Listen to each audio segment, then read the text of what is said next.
Good morning around the Diamond family. Welcome back for another rousing update to be with you here on this beautiful Saturday morning. It is June 17th. It is bright and early. Bill and I are ready to get going. Let's not waste any time. As always, Baseball Bill, how are you doing on this fine Saturday morning? I cannot wait to discuss the two topics that we have today because, ladies and gentlemen, boys and girls, you're going to have Sammy in one corner and Bill in another corner. Giddy up. It is going to be a some fun topics of conversation. We have a lot of baseball to get through. So let's get right into these standings. Bill, why don't you take us through the AL this week? AL, Rays, congratulations. Hat tip to you. First to 50 wins. Orioles are still staying there. Yankees are making their move, although last night didn't work out so well in Boston. Boston's kind of starting to make their move. Blue Jays are really, really good. I had a Blue Jay person on the podcast this week. He was phenomenal, talking about all the breakdowns of the Blue Jays. I didn't realize that Vladimir Guerrero and Bo Bichette, if they stayed healthy, both of them could have over 400 home runs and over 3,300 hits. Didn't know that. Twins, hey, that division, do we really talk about the That's Central? insane. Listen, that division, the leading team is 500. Okay, next. American League West, you got the Battle for Houston or Battle for Texas coming up next weekend, or I'm sorry, in 2 weeks, where you got the Rangers and Astros playing each other. Angels are 8-2 in their last 10, so they're making their move. A's and hey, how about them? Or I'm sorry, Mariners. How about them A's putting together a 7-game winning streak? Hallelujah, boys! You are not the worst team in baseball anymore. Congratulations for that. Hello, Kansas City Royal, not Royals on this slide. We're grateful for you for taking over the side. So, Sam, that's what I got. What do you got on the AL side? You know, it's interesting. I'm very excited to see that the A's are no longer the bottom of the barrel. I mean, I think you and I can both attest it's only a matter of time until they reclaim that bottom spot. But it is nice to see A's fans kind of doing a reverse sit out to keep the team there. I think they've had more attendance in the last week of games than they've had in the last year of games. So it's great to see it. Yeah, the AL Central, I don't even know why we really talk about this division anymore because I there's nothing to say about this division. And then you got the AL East, which is one of the most exciting divisions in baseball. And it might be tied for the division that we're going to talk about in one of our later segments because this division Yes. we're talking about in our later segment is just throwing wrenches in everyone's wheelhouse right now. So Yes. it's Amen. crazy. But let's move over to the National League. So, National League, the Braves are still holding strong in that top spot, 44 wins. But the Marlins are still holding strong, and the Phillies are not messing around.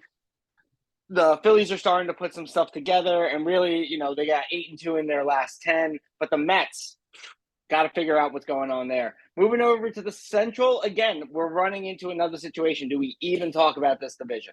The leading team is barely holding above 500. It is just not exciting baseball to watch in that division. I guess the most exciting thing to watch is the fact that you got that could easily surpass the leading team. And then you move over to the West. And this division just makes zero sense right now because it's all a bunch of fun. Diamondbacks are still leading, but the Dodgers and the Giants are right now putting up a fight going through their series this weekend. And then the Padres are still rocking fourth place, which Bill and I are both overly joyed and optimistically pleased about. And Rockies just, holding last place down, but not the worst team in baseball this year. Bill, anything on the NL side you want to Yeah, highlight? two quick thoughts. Watch out for the Reds. I know they're 8-2 in their last 10, but they've got some young talent and they're playing with a little giddy up in their step. On Mhm. the NL West side, the Padres are starting to heat up. We had a game this week where Nelson Cruz, Juan Soto, Manny Machado, and Fernando Tatis all went yard. Unfortunately for the Padres, they lost that game. They were all solo home runs, but they're starting to heat up and they're starting to do what the things that we thought they would do. So watch out, Padres are going to start taking their steps. Reds, the Reds could potentially win that division. I don't know. So, and the Cardinals are It's still just shocking to me.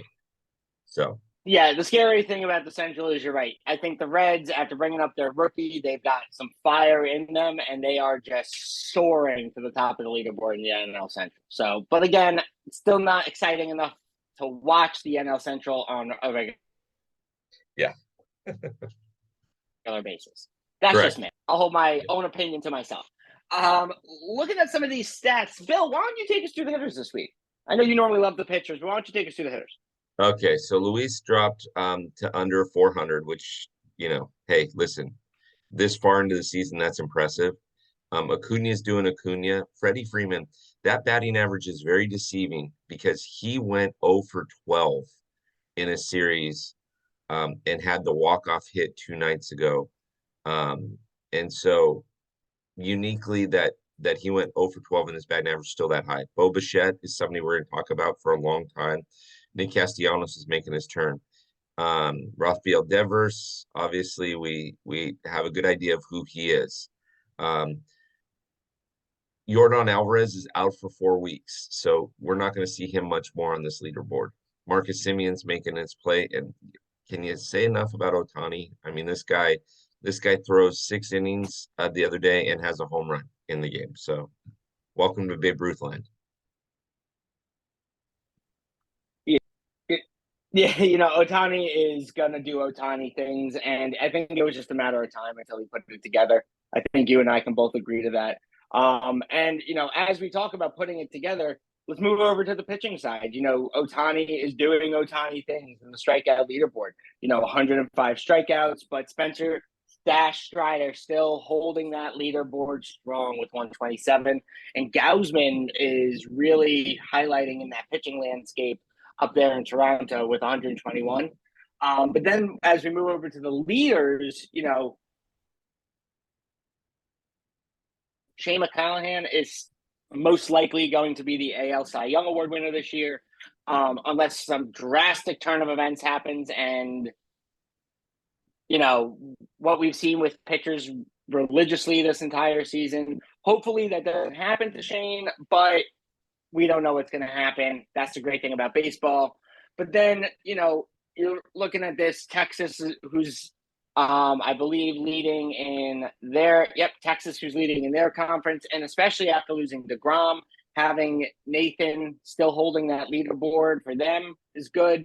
And then Stroman, there's a lot of discussions around him in Chicago, but still rocking 8 wins. So he's going to be a trade target for a lot of teams. And then Gallen and Keller holding up with 8 wins as well. So interesting stats on the pitching side, but I'm still the strikeout leaderboard is really where I'm curious about. Yeah, listen, you have 5 pitchers that could I'm potentially curious to have see how that's going to hold up. Play through yep, this. 5 pitchers that could potentially have 20 wins this season.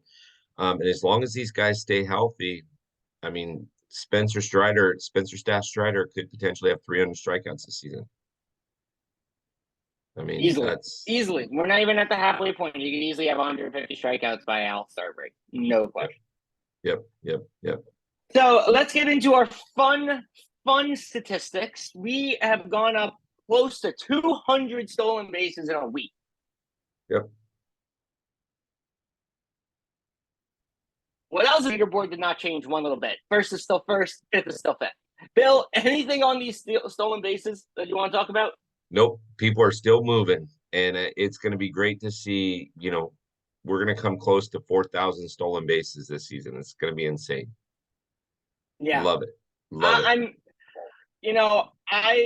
I will probably challenge that. I don't think we'll get close to 4,000. I think we'll get probably right around 3, because I do think after the All-Star break, things will start to slow down a little bit, but he could end up with 4,000. Then we'll be really needing to talk about this for a long time to come. But how about this home run leaderboard, Bill?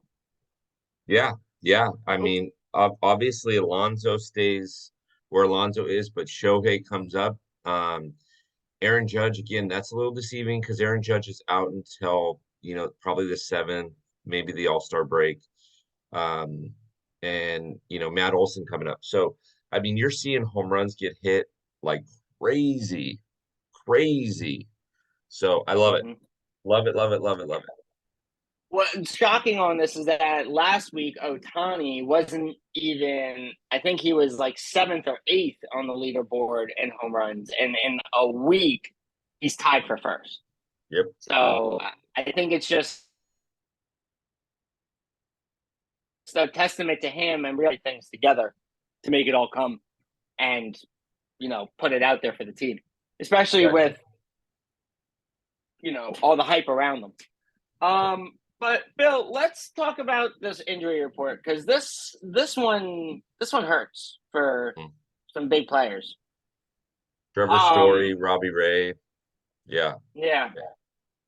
Out for this, Robbie Ray out for the season. Alex Reyes, you guys, him with his shoulder injury out for the season. Lance McCullers out for the season. Three good name pitchers out for the season, especially with Robbie Ray up there. And you got some big injuries. Like, any of these really going to impact any of the teams that are in playoff contention right now? Yeah. McCullers, absolutely. Arson Judge and Nasty Nestor. That affects those guys. They've got some tough games coming up. And Robbie Ray, obviously Seattle struggling. They need him there. Mitch being out, the Giants are going to be in 4th or 5th place anyway. It doesn't matter. I'm just getting warmed up. We'll talk about that in a couple. I'm just getting warmed up. Talk about that in a couple. Oh yeah, I know. Well, now that we've gotten through the meat and potatoes, let's talk about the fun stuff. Let's talk about the things we like to talk about. What's happening with the Dodgers, Bill? What's going on, my friend? Oh my gosh. I'm curious. Why don't you take us through the mind of the LA Dodgers at this moment in time? Because we're apparently the Giants are ending in 5th place.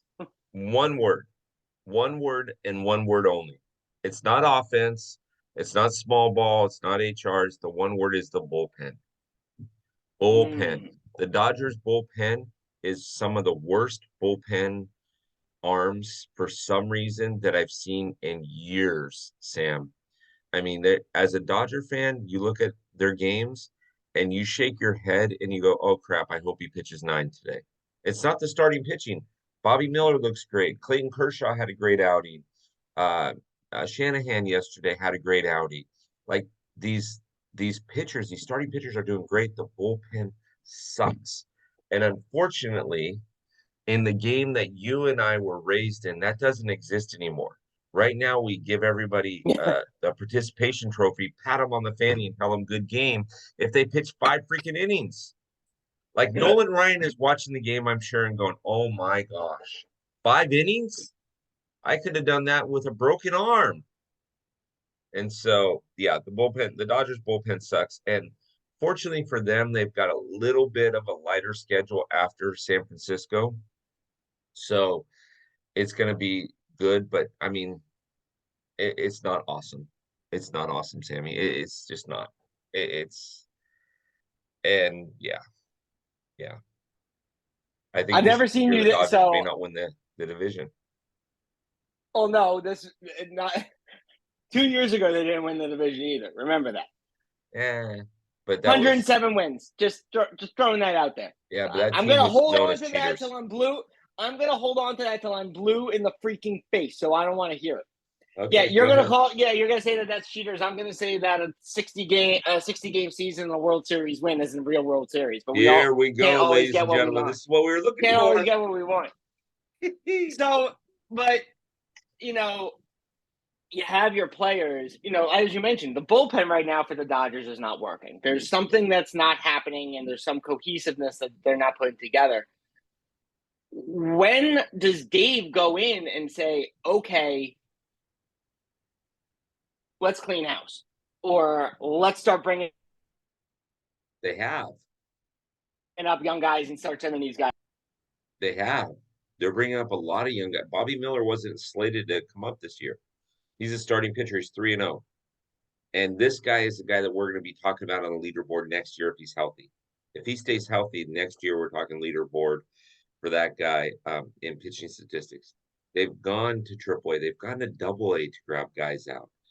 The problem is the ones that are the professional guys that have the experience are just not making it happen. And I'm going to say this, and in all reality, you know this, Sam.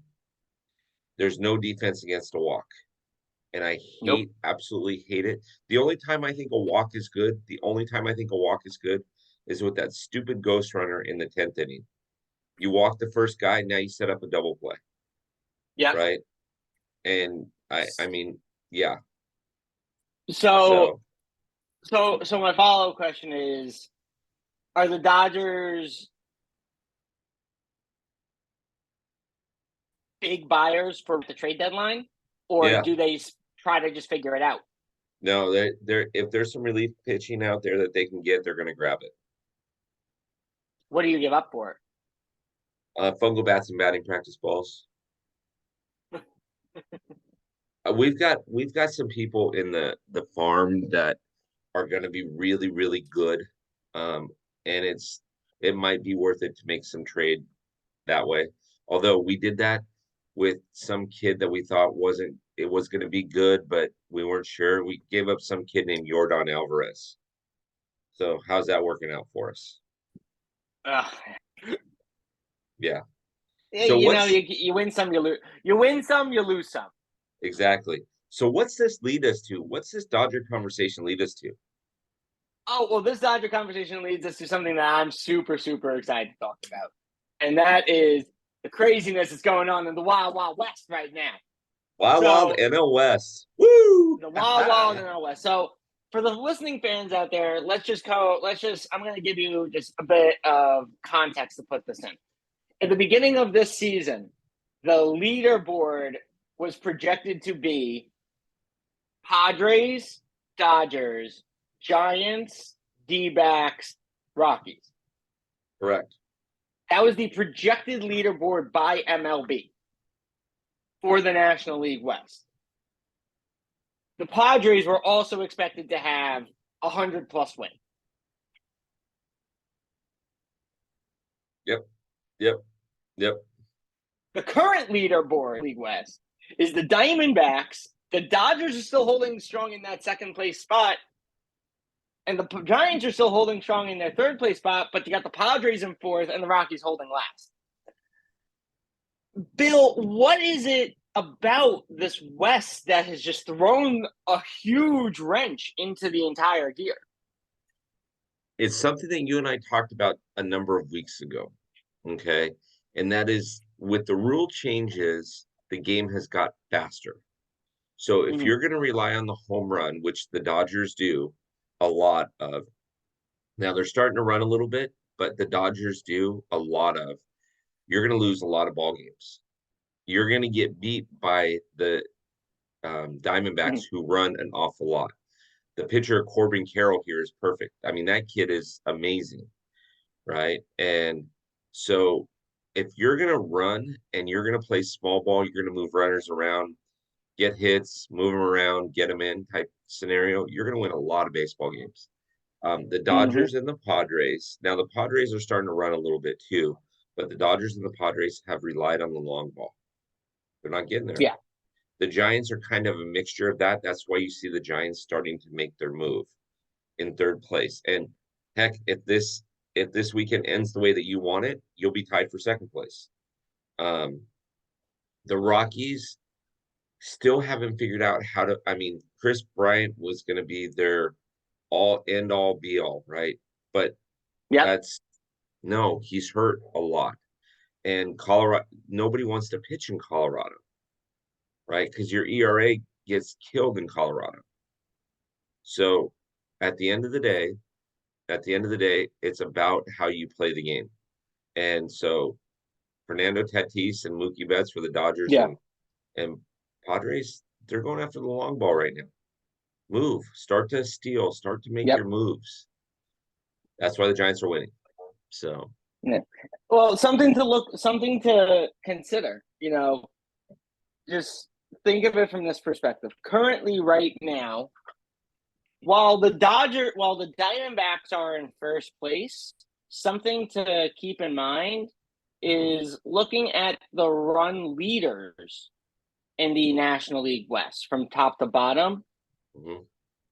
The Diamondbacks have 360 total runs. The Giants have 332 total runs. The Dodgers have 380. Oh, wait. Oh, sorry. Hold on. I didn't organize this accordingly. I apologize, Top Fan. So let's take it.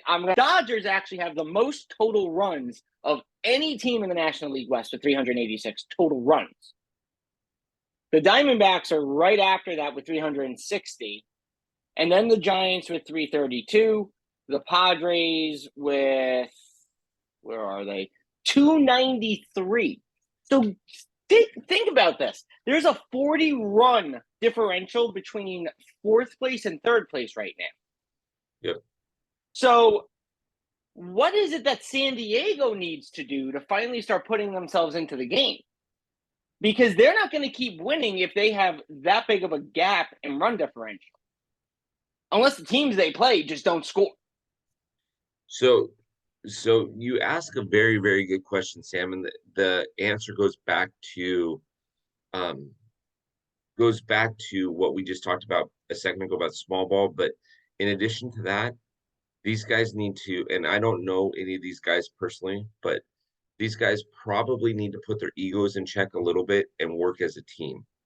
Because as individuals, if you pull parts away, you pull Tatis out, you pull Machado out, you pull Soto out. Soto's actually turned it around. He was batting 213 at the beginning of last month. He's now batting 270 or thereabouts, right? Yeah. If you pull Bogarts out, who is their hits leader on the team? Okay, which that's surprising to say that, but Tatis was out for a while, and so is Machado. You pull out some of these individual performances, they're fantastic. But as a team, not so much. So they got to figure out how to do it as a team. One of the reasons why the Dodgers are still winning, and why the Diamondbacks are still winning, is because it's not Corbin Carroll. It's not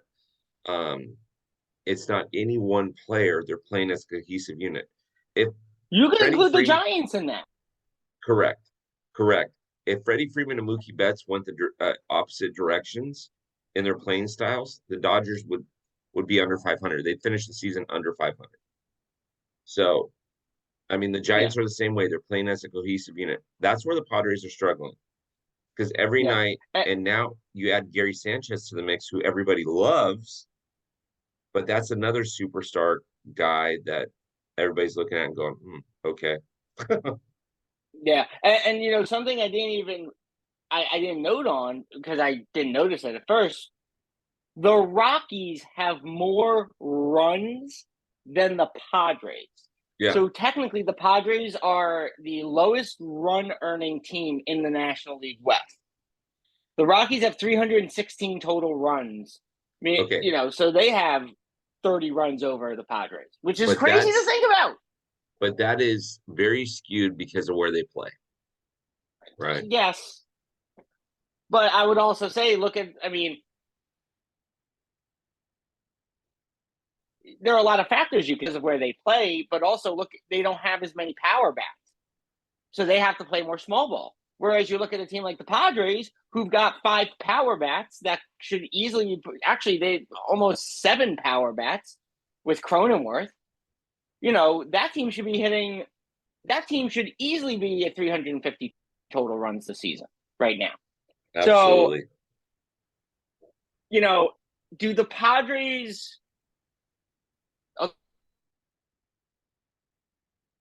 I'll pose you that I just posed with the Dodgers.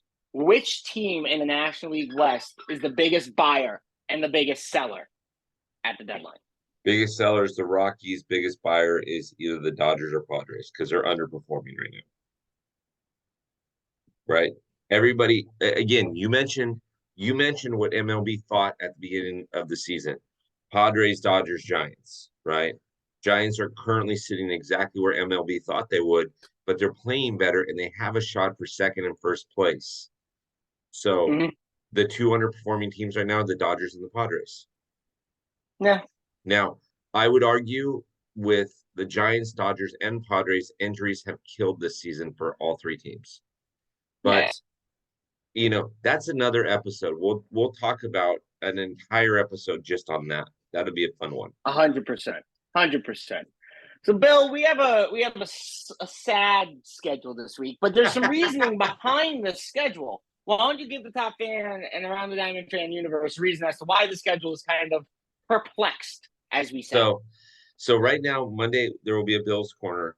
I'm still working out some details on a couple other podcasts, but I'm traveling to Atlanta for the watch party. And so Monday I've got meetings and Tuesday I've got meetings. And then we have the watch party Tuesday night. And then Wednesday I fly home. So it's gonna be a little crazy, but you'll see more podcasts than just me talking on Monday, I promise. Well, you know, we're never going to not have a Bill. We're the Bills, the Good Morning Top Fan is going to be a little scattered this week as well with the travel arrangements, but we're not going to leave you hanging with that. Yeah. So the In the League's morning show, Thomas is going to be on Tuesday. We're going to talk about the watch party. We're going to talk about the Braves. Big Brother Jake's going to be on Friday. I will have a guest on Thursday. We will have a show on Monday. We will not have one on Wednesday because I'll be in the air. So we'll have one Monday. We'll have one Tuesday with Thomas. We won't have one Wednesday. Thursday, I'll have a guest for you. Friday, we have Jake. So it's going to be a jam-packed lineup. Love it. Just love it all around. Well, Top fans, Around the Diamond fans, don't forget we've got these watch parties coming up. Bill has done an astonishing job putting these together, making the calls, doing all the outreach. So as he mentioned, this coming Tuesday at the Park Bench in Battery, there is going to be the watch party where after the event, there's going to be the Dueling Pianos famous show going on following the game, and there will be a ton of free giveaways. So you want to make sure you're there. And if you haven't signed up yet, make sure you get to topfanrivalry.com, click on watch parties on the top, and make sure you register as quickly as possible.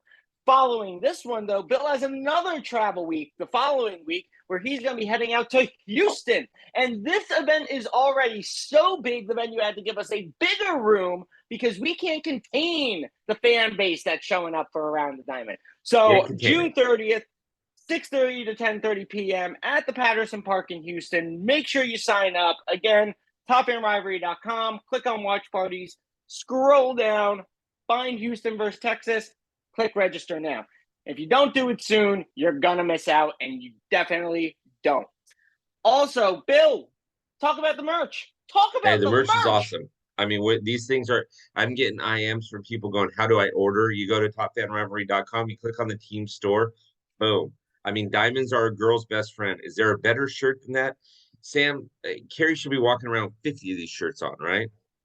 I mean, diamonds are a girl's best friend. I mean, yes, but personally, I think there is a better shirt, and I think it's that baseball was, is, and always will be the best game in the world. To me, that might be a better shirt, but that's because I would wear it and not the diamond shirt. But make sure you get to the team store. Make sure you click on the shirt, and when you go to the checkout page, do not forget ATD, all caps, gets you 10% off on your purchase. Don't miss it. Other than that, as always, keep a lookout for new articles, keep a lookout for new podcasts. Always the merch is updating on a regular basis, so you want to stay on it. Check out the wall. Any final comments for our fans out there in the Around the Diamond universe? Go fight, win. This is going to be a great week of baseball, so enjoy it all. This is a phenomenal week of baseball. Make sure you check it out. Make sure you stay on top of this Dodgers Giants rivalry, because on Sunday or possibly Monday, I will be joining Bill and Mikey Bleeds Blue doing a series wrap of the Giants Dodgers series. So you don't want to miss it.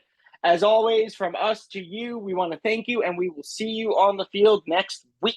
See you next week.